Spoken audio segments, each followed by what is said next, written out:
Welcome back to Bravo Breaking News with Kim and Lisa. You guys, you know that it's our time. These are truly the best days of our lives.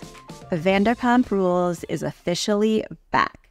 We are picking up the pieces post-Scandoval, and things are already starting to get wild. Yeah, so we have been waiting 238 days for this. Yes, Lisa, I counted, because we have been waiting since part 3 of last year's reunion for this moment. And things have changed a lot in the group since then. Ariana is thriving, James and Schwartzy are now BFF, and Lala is sending voice notes to Raquel. I mean, who would have thought, right? So we have so many thoughts, we've got theories, we've got hot takes. Before we dive in, make sure you are subscribed so you don't miss any Bravo breaking news. So we open up the episode at Tom and Ariana's house. And yes, everybody's thinking they're still living together. They're still living together. I want to get your thoughts on this because it's really, really crazy. Katie comes over. I guess Tom is shooting special forces. They showed this funny clip of him. I just can't. And Ariana kind of explains the situation a little bit. So she says she wasn't prepared to be kicked out of her house. They maintain this no contact policy where they communicate strictly through Tom's assistant, Anne, who, what a job that must be. And it just seems like a crazy way to live for me. I don't know if you heard, but I did hear, I think from the Vile Files podcast that the Toms were on, that Anne, the assistant, actually quit last week, which she lasted that long. But yeah, I want to get your thoughts on the whole living together house situation. Yeah, okay, so let's just orient ourselves timeline first. We're 3 months post Ariana discovering Tom's affair with Raquel Rachel. And even now, where it's almost 1 full year later in real time, they are still in the same house. Now, I know that, Ariana has stayed in other places from time to time. I think while she was doing Dancing with the Stars, she was living in a different place. But for all intents and purposes, they are still living in the same house, which is just wild.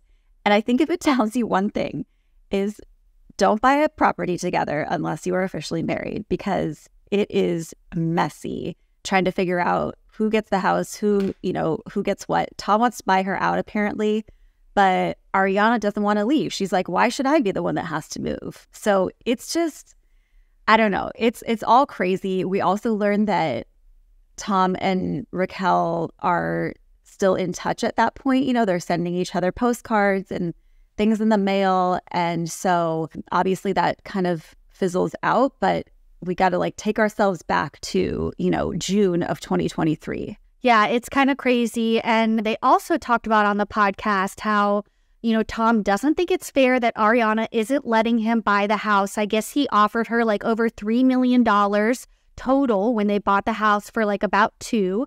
So technically she is, gaining a profit, but I think it's just, she doesn't want to budge. She's like, I want to hold strong in my decision. I don't want you to win. I don't want you to have this house. I don't want you to bring your pen pal, Raquel, over to this house. I think she just feels the ick and wants it to go away and wants them both to move on separately. The fact that it's been going on for this long and it's so drawn out, I don't know. If I were her, I'd kind of be like, okay, let's just get done with it. But I don't have link. And if it's going to be fine at this point, girl, just for your own good, you've got to just get out. That can't be healthy. No, definitely not. And another thing, speaking of not being healthy, so it came out that Scandoval was so mad at Sheena that he blocked Summer Moon on Instagram. And everybody's freaking out about this. She is so upset, so offended. He blocked Shenanigans, he blocked Sheena, he blocked Summer Moon, etc. But I just have one question. Does anybody know how blocking on Instagram works? I don't know if you saw my post on Instagram, but it's pretty clear what happened here. Yeah, let me just stop you right there because, guys, Kim did the real work for us and got to the bottom of it real quick, I will say. But all right, Miss Detective Kim, tell us what's going on here. I've done my fair share of blocking on Instagram, guys, because you can get really messy in the comments. So I block a lot of people.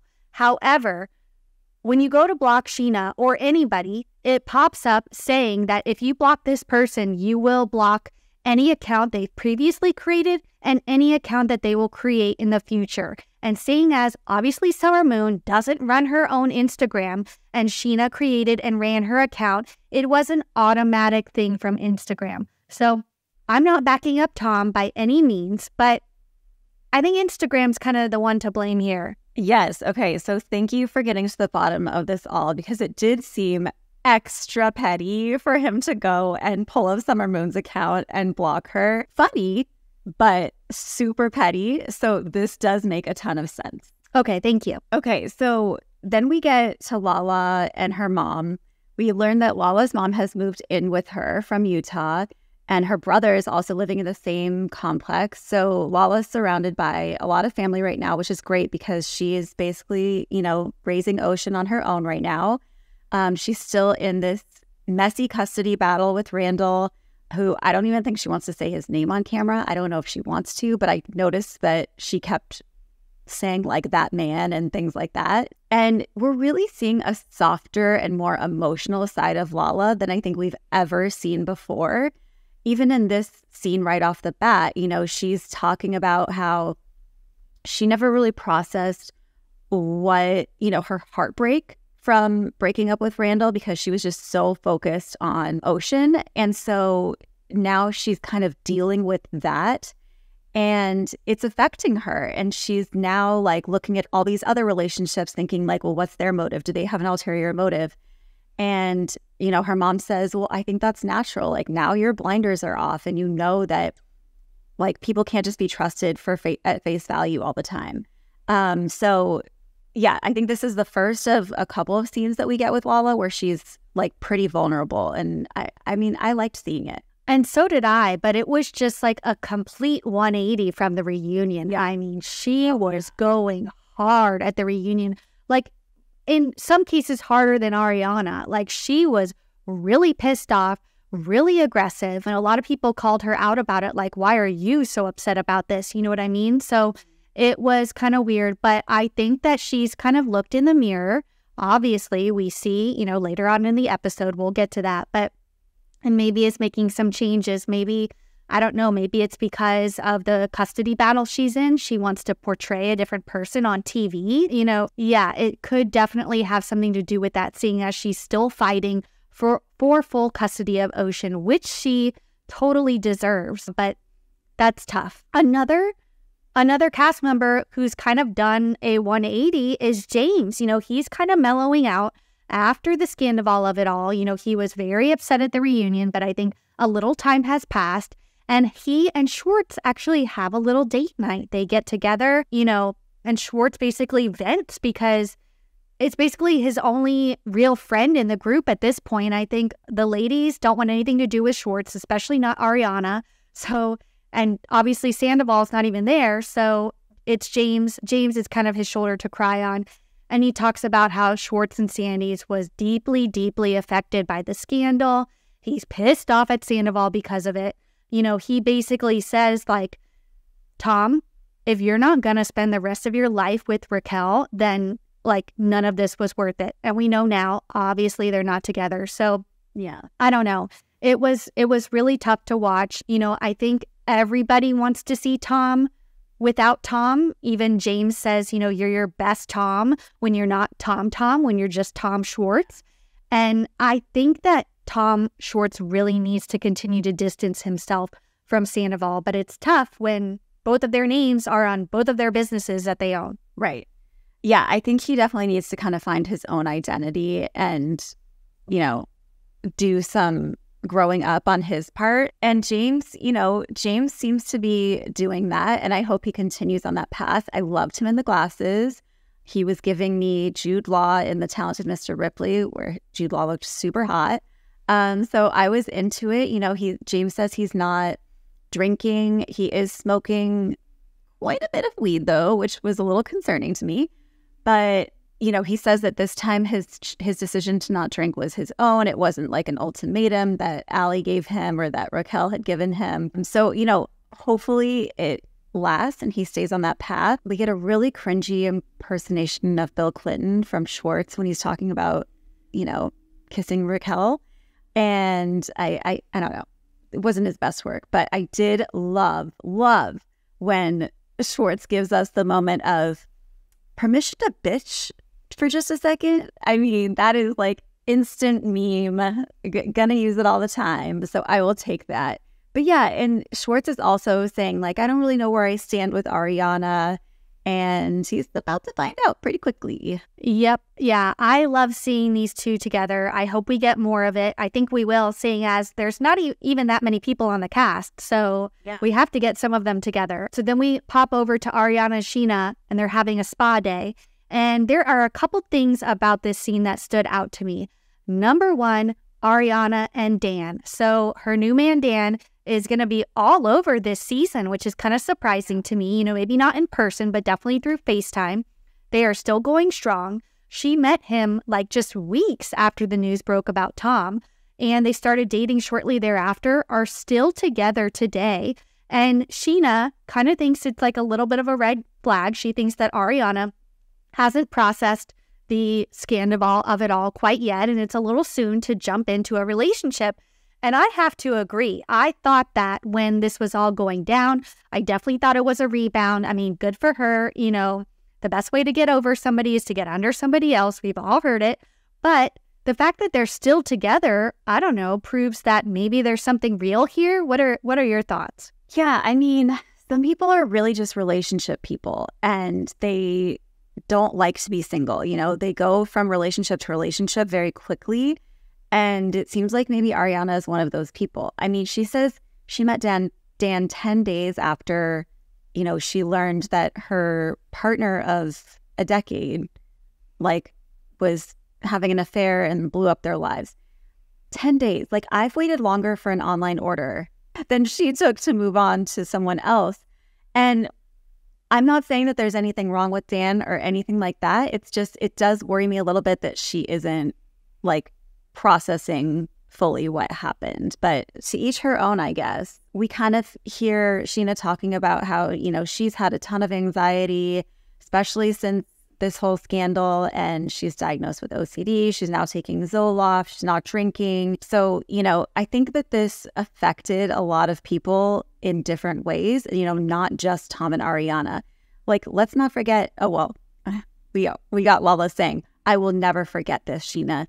But let's not forget that Raquel, took Sheena to court. That's a big deal to have to go through. And then Sheena asks Ariana about Schwartz, and Ariana's basically like, I don't see a friendship there. We're done. And when she saw Schwartz tell the world that maybe Tom Sandoval should get a hug, even if he doesn't deserve it, she sent him a text that was pretty hilarious. It said, F you. I'm blocking your number. Go choke on Sandoval. It's dirty ass day. I can't even read it with a straight face. And she's like, I don't think it was that bad. I mean, that's pretty bad. I loved this so much. I mean, it's just so she's just telling it like it is. She is not holding back. She does not need to hold back. Whatever she's thinking in her mind about someone or something, she's going to tell them, and I love it. But one thing about Sheena, so a lot of people do not like the fact that she is making this whole scandal about her, and people feel like Lala has been doing the same. I was so stressed about the scandal. I did this, I did that when it happened to Ariana. But I do think that Sheena was involved on another level with the restraining order, with the black eye of it all. And if you notice, she says that she started taking Zoloft for her OCD 6 months ago. So this was even before the scandal. So I just want to tell the internet to chill out and calm down, maybe take a Zoloft, because I think Sheena was already dealing with these issues before. And anybody who went through what she did as a result of Scandoval would have, felt the same way. I would have been freaking out. More detective work coming from you. That was a good catch. I did not catch that. Yeah, so I don't know. People just need to stop jumping to conclusions. But we do get this fun scene at Tom Tom. James is going to DJ, but it kind of seems like nobody really wants to go there. Obviously, the Toms are not in anybody's good graces, but Lisa is probably like, you guys need to film here. I need this business to succeed. So James, you're going to DJ and everybody's going to show up. So they show up. We get this flashback that literally brings full body chills. It's Ariana and Katie walking into Tom Tom side by side to Ariana and Katie walking into Tom Tom for the first time for the opening when they were all still together, when they were two happy couples. And that really, it broke my heart to see, honestly. I don't know how you felt, but it gave me chills. I mean, Ariana walking in, she's shaky, she gets emotional.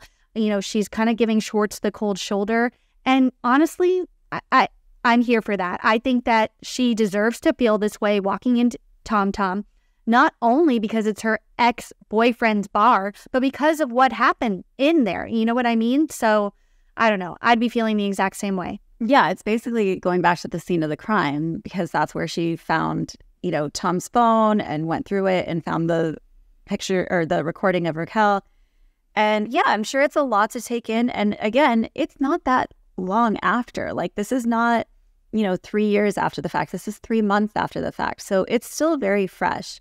I think that, yeah, the montage of them opening Tom Tom, and it was they were at such different points in their lives. And then also the montage of Ariana and Tom together at Tom Tom. And, they were in such a better place in their relationship. He seemed so supportive and sweet, and they just seemed so in sync. And it was a tough package to watch because it reminded us that we've been through so much with them. And, I never thought that we would end up here. I mean, maybe I'm naive, but it just seemed like they were in it for the long run. They were endgame. Yeah, I mean, a stab to the heart, really. A stab to the heart. That was tough. Okay, so we get this moment with Lala pulling Lisa aside. And look, I know that reality TV is produced, but for me, this was it was too much. It was too contrived. And, Lala basically sits down and says, look, I've been feeling a certain way. I kind of relate to what Raquel's going through when I felt that she said, when I saw that she said she doesn't have anyone except for Tom, and then she went against Tom. Now she has no one. Lala says that she really relates to that feeling of being isolated. And, Lisa encourages her to, follow those feelings and show empathy. And look, I am glad that Lala is showing some empathy because I think, like you said, last year she went real hard, but it just kind of took a dramatic turn. And it was okay, this is very clearly orchestrated by production. How do you feel about this whole scene? Okay. Yeah. I mean, Lala says that her intentions are to reach out to Raquel and kind of, at least have a sit-down conversation with her.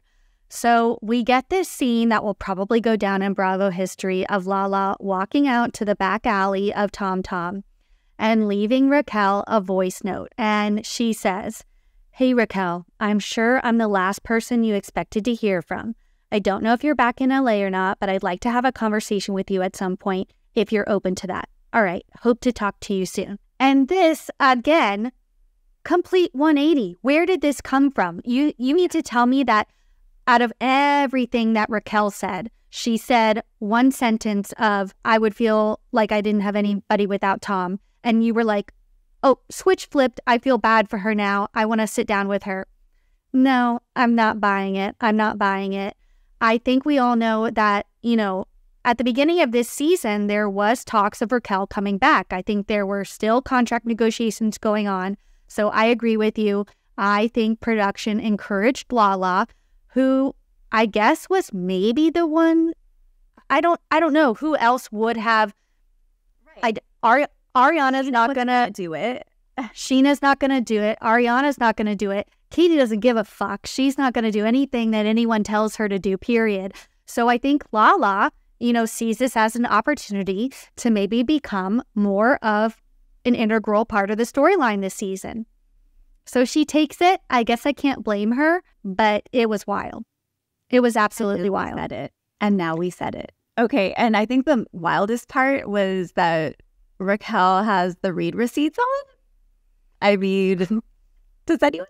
What serial killer has read receipts on besides my husband? I don't know. It's kind of crazy. Actually, I like those, so don't turn them off. Your husband, who will be editing this recording. Yeah, but it was crazy. And I want to know if there's any other sleuth detectives on YouTube right now. What the hell was the last thing that Lala texted to Raquel? It's this like black box that looks like with white text. I don't know if it's a meme.